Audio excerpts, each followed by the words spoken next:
Mobiliser les ressources auprès des partenaires techniques et financiers afin de les mettre à la disposition des organisations non gouvernementales via la branche technique de l'alphabétisation, qu'est la direction de l'alphabétisation et de la promotion des langues nationales, telle est la mission principale du Fonds d'aide à l'alphabétisation et à l'éducation en langue nationale, avec à sa tête Marcelin Zinsou Nzangbe. Je voudrais profiter de l'occasion pour remercier les partenaires comme l'OIF, l'UNESCO, la coopération suisse et l'État lui-même qui rassure la formation des non-alphabètes sur le terrain tous les ans. Et nous avons également des partenaires sur le terrain, à savoir des partenaires au niveau des ministères. Nous avons dans notre PTA de l'année, nous avons principalement 3 activités. La première, on l'appelle la stratégie du faire-faire. C'est-à-dire que nous, en tant que société de l'État, nous ne pouvons pas être sur tout le territoire national.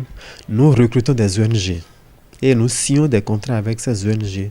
Et ce sont ces ONG-là qui vont donner des cours d'alphabétisation sur le terrain. Mais ces cours ne se font pas comme les ONG veulent. Il y a un programme qui est établi par la direction de l'alphabétisation et de la promotion des langues nationales. Donc, cette direction met à la disposition des ONG le programme à suivre sur le terrain.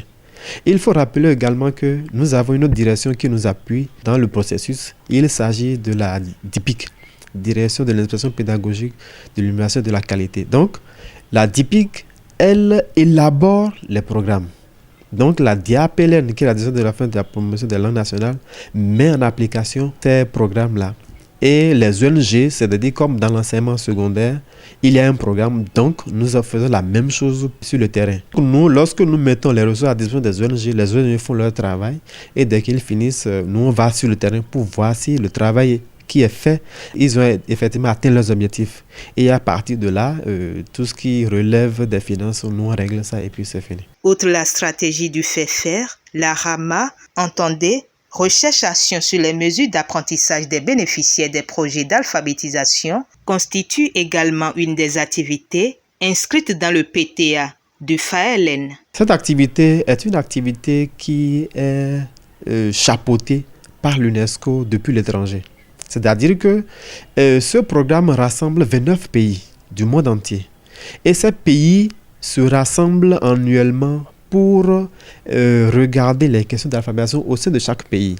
Donc, ces pays ont mis leur programme en commun et des items, c'est-à-dire que ce sont des thèmes à utiliser. Quels sont les thèmes qui sont communs à ces pays? Quand je prends par exemple le mot démocratie. Le mot démocratie, comment cela se désigne par exemple au Bénin, le Togo, le Tchad, l'Afghanistan? La RAMA s'occupe de ces questions. Donc, lorsque les items sont validés par tous les pays, on sait que le thème qui est validé est commun à tous les pays. Dès que les items sont validés, chaque pays prend les items et les traduit en langue locale et puis on implémente ces items-là au niveau des populations à la base. Par ailleurs, la troisième activité qui relève du fonds comporte 2 panels, l'appel à projet et la requête de financement. Nous, en tant que fonds, en tant que structure de l'État, nous identifions les problèmes qu'il y a sur le terrain. Et au regard de ces problèmes-là, nous élaborons un projet. Et nous demandons aux ONG qui sont sur le terrain ou bien à des associations de personnes pour dire, voilà, nous avons senti tel problème sur le terrain. On aurait souhaité que vous nous aidiez à résoudre ce problème. C'est ça l'appel à projet. Alors, deuxième activité prescrite par le manuel de procédure, c'est requête de financement. C'est-à-dire que si des associations de jeunes, de personnes, identifient un problème sur le terrain, ils l'élaborent en termes de projet, assorti d'un budget et nous l'amènent. Dès qu'ils nous amènent cette requête de financement, il y a un comité qui est mis en place au niveau du fonds, en collaboration avec la DIAPN et la DIPIC, et nous analysons le contenu de ce projet. Dès que nous l'analysons, nous l'envoyons au conseil d'administration.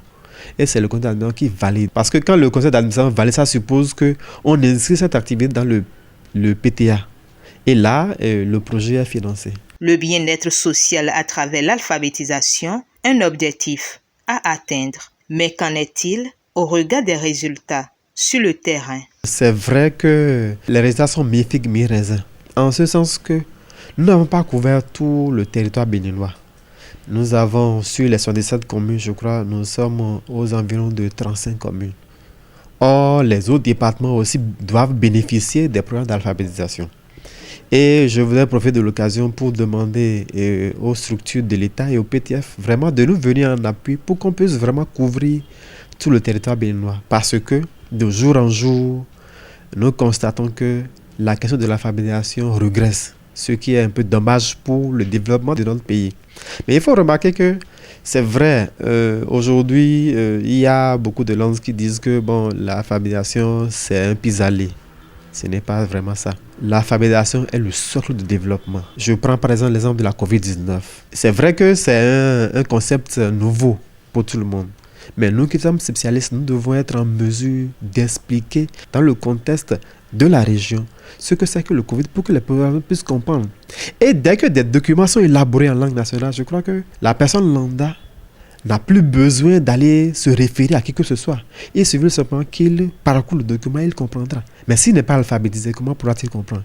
Il ne pourra rien comprendre. Et là, je crois que l'alphabétisation, en ce moment-là, va permettre d'atteindre beaucoup plus ceux qui sont dans les hameaux que la presse. Parce que, comme vous le savez, dans certaines régions de nos pays, l'électricité n'est pas encore parvenue à ceux-là. Donc ceux-là, même si c'était qu'ils étaient alphabétisés, et s'ils voyaient les papiers, ils pourront les lire. Nous voulons demander au PTF, à l'État, de jeter un regard bienveillant sur le secteur de l'alphabétisation pour que vraiment nous puissions atteindre les objectifs souhaités par le gouvernement. Par ailleurs, comme tout secteur, celui de l'alphabétisation n'a pas été épargné des impacts de la COVID-19. Vous savez, avec les mesures barrières déjà, les apprenants dans les salles, le nombre des apprenants est réduit. L'emploi étant s'élargit au prorata des apprenants qui sont là.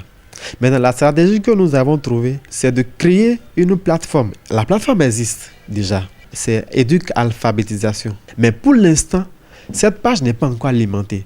Parce que nous avons besoin des éléments pour alimenter cette plateforme qui ne sont pas encore disponibles. Mais nous sommes en train, en collaboration avec mes autres directeurs, le APLN et l'ADP, nous sommes en train de faire le nécessaire pour que cette plateforme soit alimentée.